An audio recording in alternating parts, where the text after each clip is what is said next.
everybody, and welcome to the Aggieville Alleycats podcast. Look, I'm rain shy and anything between. We're here to deliver to you the Kansas State sporting news that you so love. I'm Ace Edwards, right alongside Connor Baltazar.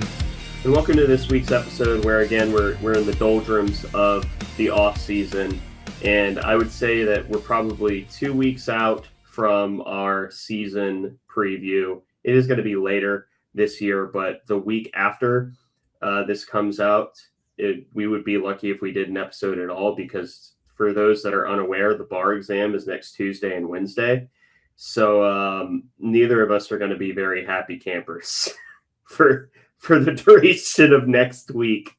But for this episode, we're going to be doing, it's the Would You Rather game basically, but just framing it as this or that. If you're unfamiliar with the rules, basically I'm going to come up with a bunch of questions and we talk about which of two outcomes we would prefer. So it's like someone walking into an ice cream store and you say, hey, would you like chocolate or would you like vanilla? And it's basically just going to be questions like that for the duration of this episode. And yeah, that's it. And we'll obviously explain our answers. It'd be a really bad episode if we just went, so Connor, do you want Papa John's or Domino's? Papa John's, Domino's, I guess. That's it. Anyway, next question. Yeah, it wouldn't be a great episode if we did that. So the first question that I came up with was, I think one that has a generational divide to it. I think older fans would overwhelmingly give one answer, and I think people our age or younger would overwhelmingly give another answer. And it is, would you rather have K-State win a Big 12 title, but somehow not be one of the top four, I think it's four, auto bids to the college football playoff? So no playoff, but they win the Big 12, which, just work with me here, I'm not even sure that's how that still works. Or would you rather have them get an at-large bid and guaranteed one round to win? Now, that does not guarantee that you're not running into a buzzsaw the next round and getting TCU embarrassed. But so guaranteed Big 12 title or at least one college football playoff win. Okay, let me clarify this question, because is this you win the Big 12 and then you're not an auto bid, but you're still in the playoff? You don't go to playoff at all. Like, you just win the Big 12 and you go to the Pop-Tarts Bowl. Let's say that's your reward. We're changing the playoff system here. Okay, that was what confused me, because I at first I was thinking, yeah, if it's you win the Big 12 but you just don't get a first round bye, like I would absolutely take that, because first round byes have actually been pretty bad. Yeah, like it seems like. And also, I think that would probably almost guarantee a home playoff game, which I think would be pretty fun. But yeah, other than that, I mean, my heart wants to say win the Big 12, but I think I'd have to go with the guaranteed winning a playoff game, because I think that probably be better for the program in the long term, to go and actually win a playoff game, because the Big 12 has not had a lot of playoff wins, whether it be from current or former members. So I guess that's probably my answer there, is I think I'm taking that. It hurts my heart, but the way scheduling's going, the way playoff expansion's going, there's probably not even going to be a Big 12 championship game before too long, which also kind of really sucks too. Yeah, the reason I bring up the generational divide is because, to me, it's pretty easy. I'm like you, where winning a college football playoff game, I think, is better for the overall brand. Though, I mean, you're not going to, well, maybe you would. I was going to say, maybe you don't put up numbers of the year that you won a college football playoff game like you would for a Big 12 title, but who knows? The reason I mentioned the generational divide is because if you talk to someone like Scott Wildcat, who runs Bosco's Boys, I would be willing to bet that he would probably say Big 12 title.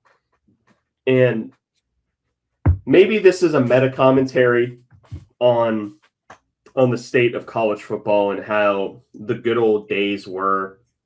And don't misunderstand, I value a Big 12 title, and I think there's a lot of value in.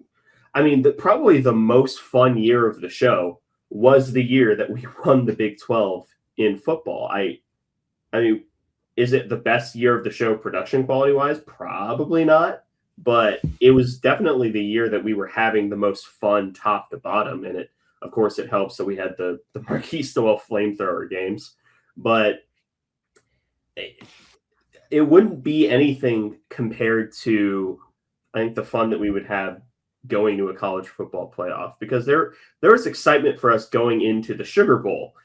And it really is a shame that they only played one quarter of the Sugar Bowl, and then the rest just never happened, isn't it? I know. I can't say though that I blame Nick Saban for forfeiting the game and literally sprinting out of the Sugar Bowl in just a ball of tears after seeing Deuce Vaughn's long touchdown run. Yeah. So the next question is, most of these are going to be off the dome. Would you rather be stuck in a room? Like, you are literally the center point in the room. So imagine a basketball court. You are where the tip-off happens. On your left are Michigan fans, and on your right are Ohio State fans. Or would you rather have that exact same situation, but it's LSU and Ole Miss fans? You're asking if I'd rather have Michigan and Ohio State fans on either side of me at a rivalry game between those two, or LSU and Ole Miss fans? Basically, yes. 100 times out of 100, I'm taking the Michigan and Ohio State fans. Like, both of those fan bases this year in particular might like kill each other. But at the very least, I think the Michigan and Ohio State fans would have the common decency to not let me get caught in the crossfire. The LSU and Ole Miss fans, I think, genuinely wouldn't care. So that's my really only consideration there, is like, which of those two groups of fans is more likely to care about my well-being? What inspired that question was us being in the middle of a conflict at the NFL draft, as in centrally located between two parties that were not happy with one another. I think I'd probably also go Ohio State and Michigan fans, because, yeah, they hate each other, but I fear for my safety less with them than I would with LSU Ole Miss, because to me, it's less of a consideration thing and more like, if this was a year ago, maybe I would say, LSU Ole Miss, maybe, they're going to yell at each other, but I don't think there's a high risk of violence. I think that Lane Kiffin is getting batteries thrown at him this year. I can't really say I feel bad. And I know that I'm playing into the SEC's like the premier game of the week. I do not care. I am watching that LSU Ole Miss game. Nothing will stop me from watching that LSU Ole Miss game, because that will be, I think, without exaggeration, that might be the most hostile environment in college football history, just with how Lane Kiffin left. Yeah, I think you're right.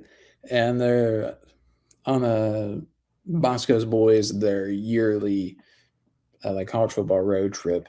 Yeah. They brought up that game, and yeah, I agree. That's going to be like an absolutely nuts game. And I try to make a point to like actively not watch the SEC as much as possible, mainly out of spite, because I dislike what they and the Big Ten are doing in college football. And if I can be one little like microscopic pebble in the shoe of TV ratings, then that makes me feel a little better. But I will probably be watching that game as well because it's going to be a generational hate watch one way or the other because I don't really like either of those schools that much. I don't really like any team is in the SEC. And there's definitely like things that annoy me about Ole Miss. Like they've been a little flippant about like tampering and stuff, and so I at least have a little shame, and that bothers me. And Trinidad Chambliss like shouldn't have gotten another year eligibility. But then like those are all like kind of annoyances and like also like general tie-ins to dislikes with what's going on in college football. But LSU and Lane Kiffin, it's like very specific. Like I just Lane Kiffin is just like not a very likable person. Like so I may find myself like ever so slightly rooting for Ole Miss, like not out of love for them, but out of hatred. So it's gonna be like one of the least like pure experiences of my entire life. Like I'm gonna feel morally reprehensible just for having it on the TV, but that's what's gonna happen. That game is going to do unbelievable numbers, man. And LSU fans were mean to us. They've been mean to us on multiple occasions. That they're really among the history of the show, like LSU fans might have like may have been the rudest to us out of any other fan base. And I think we've played them in all competitions like twice in the history of the show. Yeah. No, we played them in basketball twice, I suppose. So like four times. Yeah, we played them in baseball twice and football once. Oh, we did play them in baseball twice. Okay, so 5 times then. So yeah, the 2 basketball games, the 2 baseball games, and then the football game. So like they're mean, man. Yeah, they do. You would think it would be someone else, like I don't know, KU or West Virginia or Texas Tech now, I guess. Like so it could be anybody, but no, LSU, they're the ones that just keep coming back. And like we had people in our mentions during like our baseball games against LSU talking about how it was like revenge and like comparable revenge basically for the Texas Bowl blowout. And that really is a nice like look into the mind of your like median SEC fan. They actually think college baseball is comparable to college football. And that scares me a little bit. I don't think we should let people like that vote. So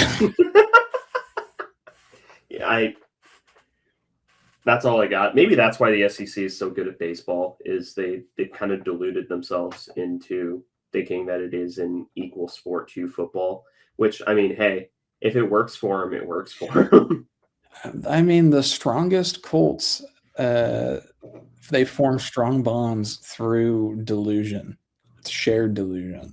And yeah, it's insane to outsiders, but, you know, they win a lot. So maybe that's the move.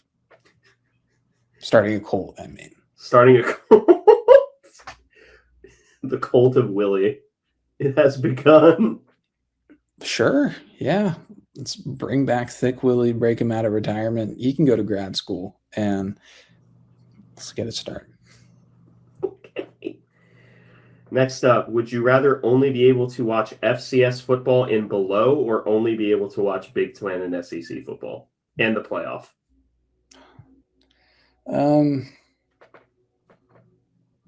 Gosh, that's actually like kind of tough because FCS football, like I actually do kind of like the FCS playoffs. And like there's some FCS football I like. Definitely hurt by North Dakota State not being there anymore. Like I always kind of made a point to watch their like power conference matchups, like their game against Colorado. I was like glued to that TV for that game. But yeah, like as much as I'm struggling with that because the Big Ten and SEC, they obviously have all like the pomp and circumstance. One thing that they have going for them right now is like the Big Ten has like their CBS game, their Fox game, and their NBC game. Their production's like pretty good, for those. But I think there's something that does kind of fly under the radar in the conversations about their viewership numbers and just the overall quality of the conference. Like when you talk about like how much money they get, is that a lot of these games actually really suck. Yeah. Like the product is just not great at times. Like it's not fun football. Indiana, like obviously is like done their thing the last 2 years, and that's been a fun story. And then there's like some excellent atmospheres like Penn State, uh, sometimes Michigan, Ohio State, uh, most of the time.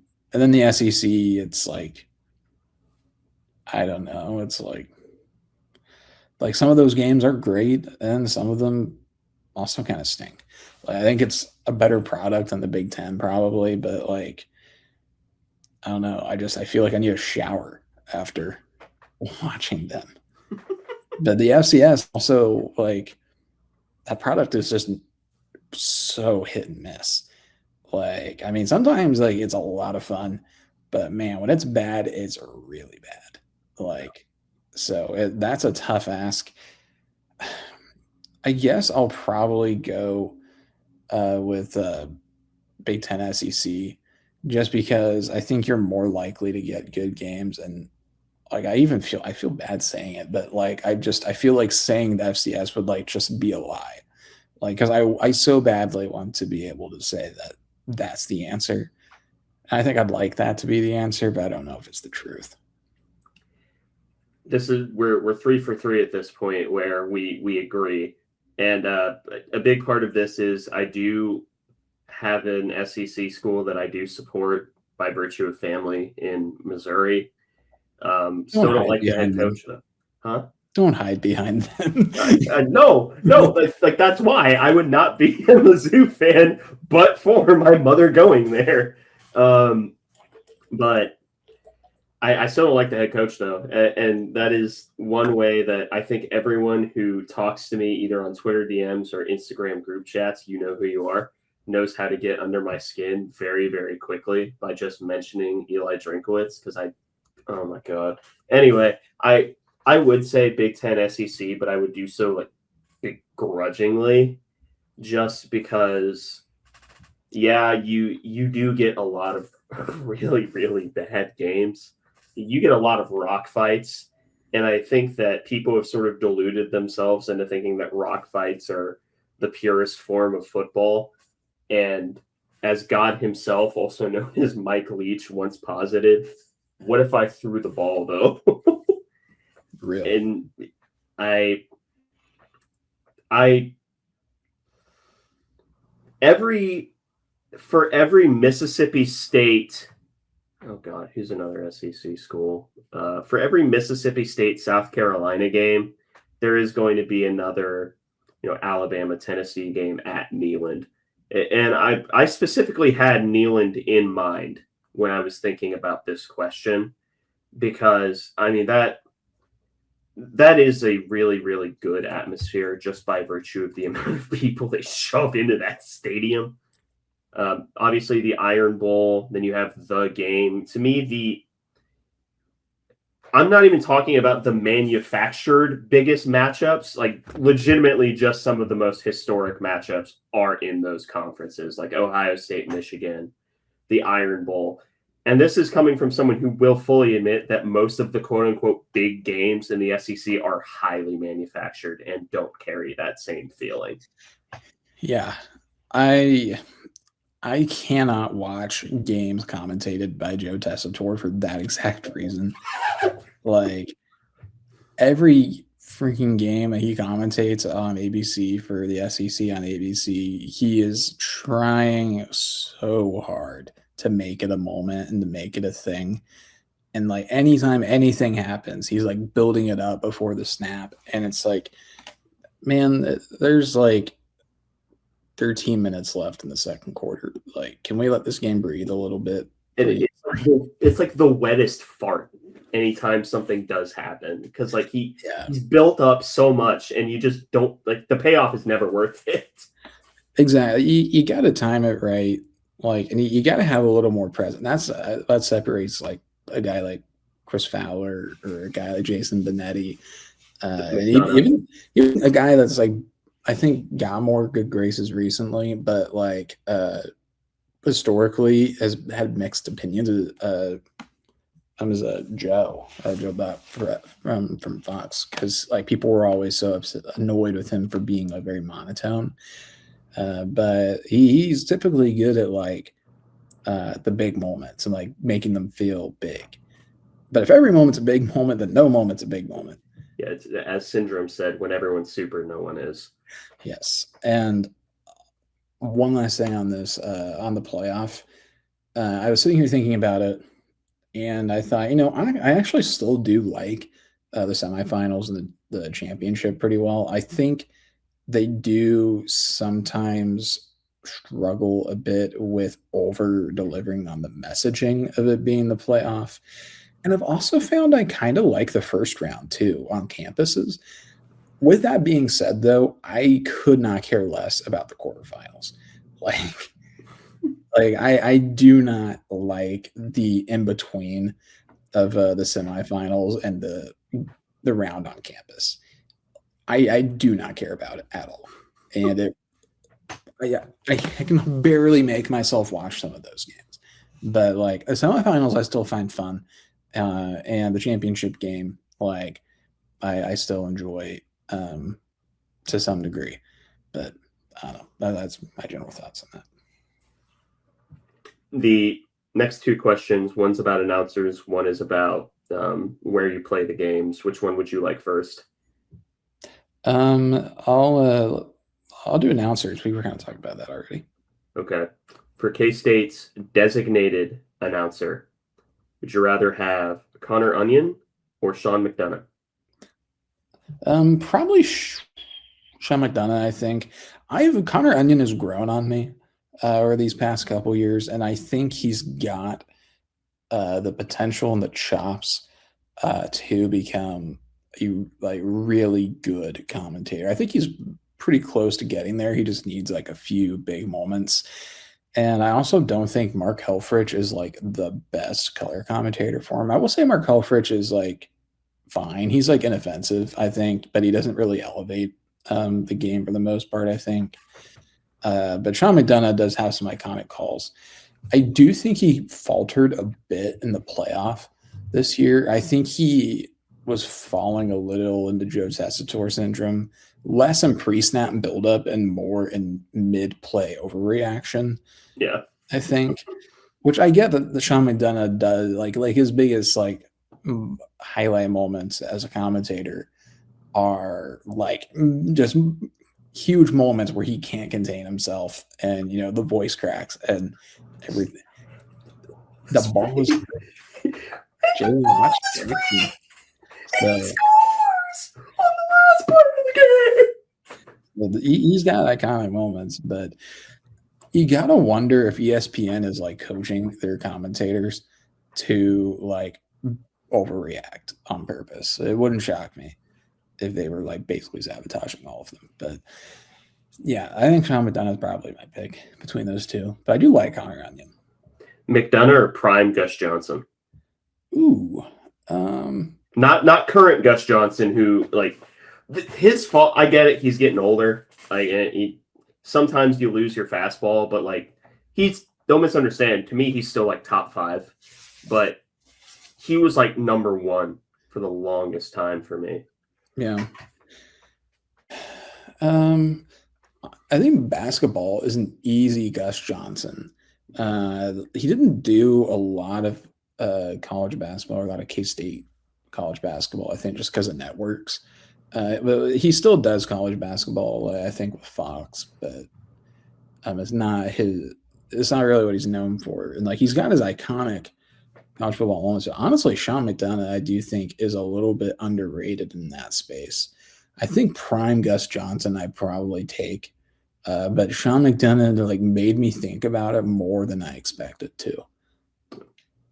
For the record, my answer was current Connor Onion and then Sean McDonough were both of my answers, because I think that Connor Onion, granted, I've also heard Connor Onion do a lot of baseball games, and I think he's weirdly good for Detroit as their play-by-play guy. I Unless thought I'm thinking of Benetti Benetti. was the Oh play. God, I'm thinking of Benetti. Oh God, I'm thinking of Benetti. Okay, this whole time, did you mean Benetti? Because that Yes. changes. Okay, yes. Yes. Then Benetti, I'm taking over McDonough and Gus Johnson. Okay. Yeah. What network does Connor Onion do it for? He's also with Fox, and he's with Mark Helfrich. He did K-State, West Virginia in 24 when we played at West Virginia. And I Okay. think he might have done the Iowa State game that year too. Okay. I think we might have had at least one game with him this past season, and maybe a basketball game too. So yeah, I was thinking of Benetti because Benetti is like I don't know why I get those two confused, but maybe it's because they're both Fox. But. They honestly do kind of have similar voices. I think.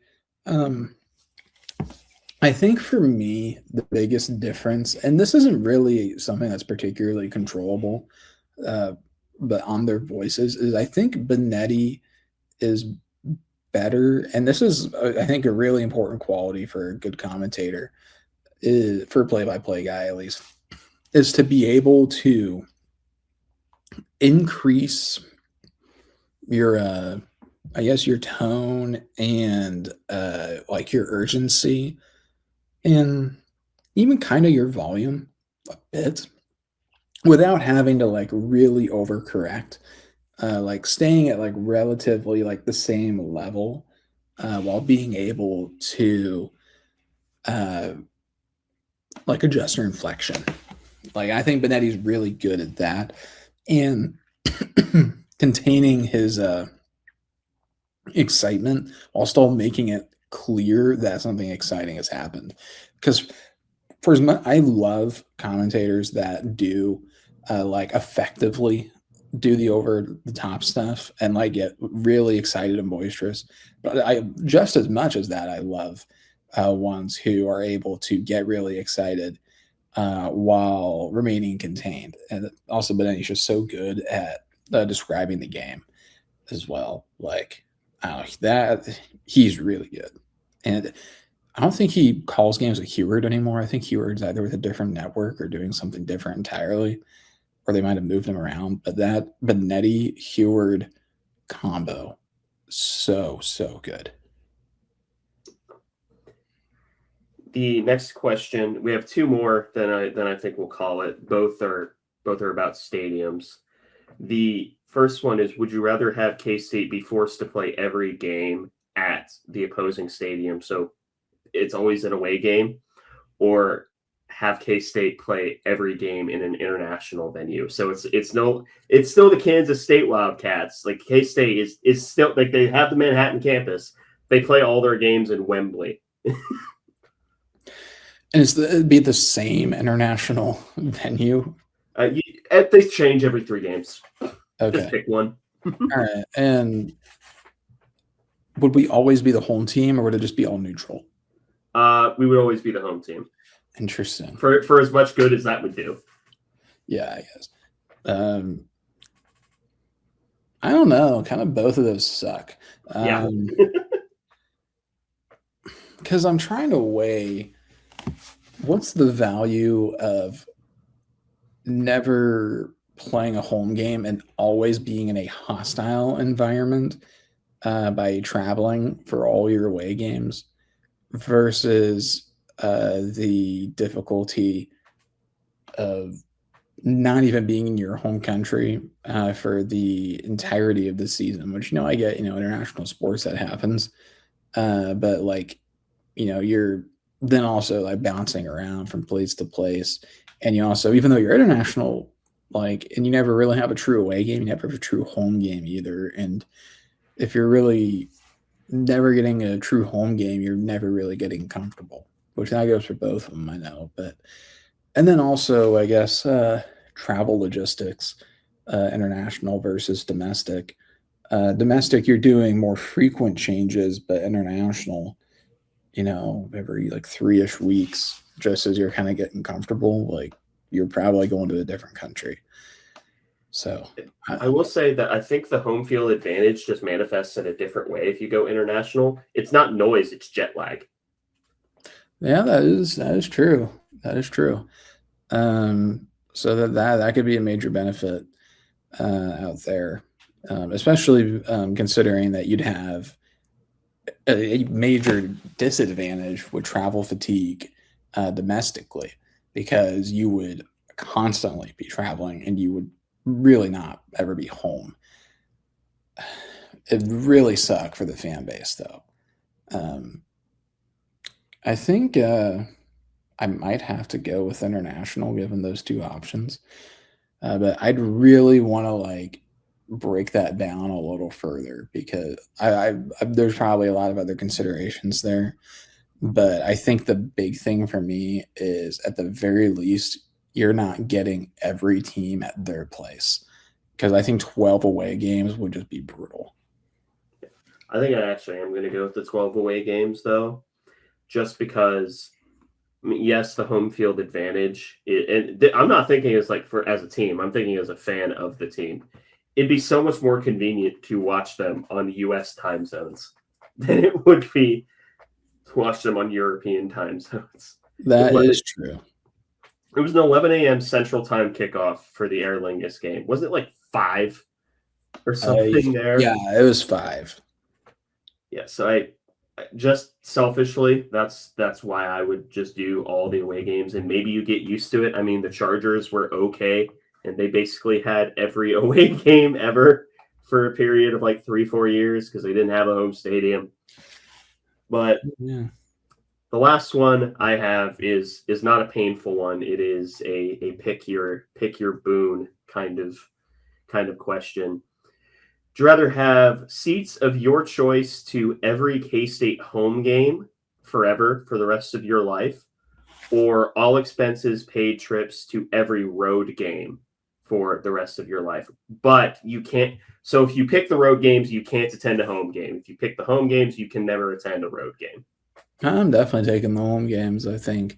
I mean, the road games I've been thinking about more recently as like I get into like a post-student life where it becomes a bit more feasible to like make the road trips because I've really not been to a ton of road venues. As a K-State fan, I mean, I've been to several K-State KU games, and I was in Waco when we totally blew it in 2012, and then Mizzou when we totally blew it in 2023. Um, and then, but if you're wondering if I'm bad luck, I was at the Colorado game in 2024 when we had the big comeback. So it's not me. At least I don't think so. But I don't think so either. Maybe you bless Taquan Roberson for his drive. sure. I guess. But so yeah, I think I'll take the home games. Like, because it would kind of stink a little bit to like not ever go to road games. But I know that some people go to like multiple road games a year, but like I have plenty of seasons where I've not been to a road game and also not even thought about going to a road game. There's like I want to like end up at some point getting to like as many and hopefully all of the other conference venues. Um, Because right now I'm just at Baylor, KU, and Colorado. So I mean, I've got like some other long term opponents I'd like to see. I'd like to get up to Ames. I'd like to go down to Stillwater, Fort Worth, and then the Arizonas, Utah, and BYU. Like, there's a lot of venues to see, but I think I'd get way more enjoyment out of being able to pick a spot for home games. I think I would also go home games, and I think it's equally close. I will say I also share your dream of going to all the Big 12 stadiums at one point. I don't even really have to see a game there. I just want to see the stadium. And I think what caused me to have that wish is seeing Arizona State Stadium and the way that it is literally built into a mountain. It okay, maybe literally built into a mountain my memory is a little hazy, so that might be an exaggeration, but it is like it's on a hill and it is surrounded by red rocks. So it is a beautiful stadium. Arizona State's campus in general was actually pretty beautiful when I was in Arizona. I didn't see Arizona's. I have been to Stillwater. I have seen their stadium. I've driven, but no, I haven't. I think that might be it. I've obviously driven by KU Stadium. That's on that's on my commute to work. But yeah, I haven't seen many Big 12 stadiums, and I want to. I want to go to Morgantown. Not because Morgantown particularly interests me, but because I want to see them burn a couch. Yeah, Morgantown's a place I'd like to get to as well. There's a few reasons. Like, I think their football stadium, from what I can glean from it, is just like it's just okay. I think it's a place where the environment can be really good at times, but like they're not constantly packed to the gills there. Um, but I did really like what I saw from their baseball super regional, where like they just completely like littered the hill that was over there by their baseball stadium. Like some of the shots of like the like crowd that was there out on that hill, that was like pretty cool, I thought. Um, Also, in Morgantown, they have one of the most unique transit systems in the entire U.S. They have like this rail car transit thing, but they're like single pod cars. Like, and I guess it was built in like the 70s and was meant to last like 10 years, and it's still like 98% operational. So, like, I would like to see that. Home Field just made shirts about that transit system. So, Really? yes, they did. It is apparently very popular. That's not a paid spot. I would just really like to see that transit system and preferably take at least 3 to 4 rides on it. So, No, anyone who has listened to this show for a long time knows that this is not a paid ad. Connor has, whereas we both have a shared interest in K-State sports and both have a shared interest in movies. But whereas my special little interest is Fallout lore, his special interest is the infinitely more practical public transit systems. I I wish that I got a picture of your smile when we were on the rail system for the draft, because despite the fact that we were nuts to butts with like 100 other people on that rail car, it's very rare that I've seen you that happy. the American standard for public transit is a little sad that Yeah. the Kansas City streetcar made me that overjoyed. Uh, it honestly is pretty cool that it's free, but And it stopped us a mile before our actual yeah, destination, so you had to walk. yeah. Like it's also like it's very practical for someone like me who's like just visiting, but like the average person that lives in KC, it's really not that useful. Um, which is kind of a shame, but you got to start somewhere, I guess. But yes, that is one of my special interests. However, though, I think there's a pretty fair argument that your special interest is more likely to be implemented in real life than mine in the United States, meaning nuclear Armageddon versus reliable public transit. So, Why not both? not an option. I'm sorry, man. Hey man, you ever played Fallout 3? Is there public transit? I've not actually played Fallout 3. Is there public transit in Fallout 3? They're okay. 90, not 90, like a good 75% of the game takes place in the remnants of a public transport system, and you can ride a train. Well, it's a Bethesda game, so is it like a cutscene train, like Starfield? And I'm really glad you asked, because the way that they make this work is it is technically a quote unquote cutscene, but the way that they make it work is the train itself is a wearable entity in the in-game editor. So what it does is it tapes the train to your forehead and then just forces you to walk forward for the train to move. And it is such a, like, when you know that, like, you can't tell. Like, there's no way of telling unless you open up the game editor. And there is a picture of the default character model with the train like on its head as a hat. And it's such a funny, it's like burned into my brain. That is peak game design, man. I'd expect nothing less from the good folks at Bethesda. So, but a game with great public transit is a Cyberpunk 2077. They have a fully functional, like metro car, and like you can like it's a cutscene to get into it, but once you're in it, you can literally just sit there and like ride the train like for hours. Ask me how I know. So I put the picture of the train hat in our Discord. I see. Yeah. And that does look like a Bethesda game, so I believe it. Anyway, now the train hat's out of the way, do you have any final? This is one of our more relaxed episodes. Again, I'm not going to say absolutely not, which doesn't count as anticipatory repudiation for contract's sake. God, I hate my life. But I'm not going to promise an episode next week. If it was an injury designation, I would put it as doubtful. And then the week after that, we'll do our football preview. But for this week, do you have any final notes, Connor? I want K-State to take some notes from West Virginia's transit system that they have.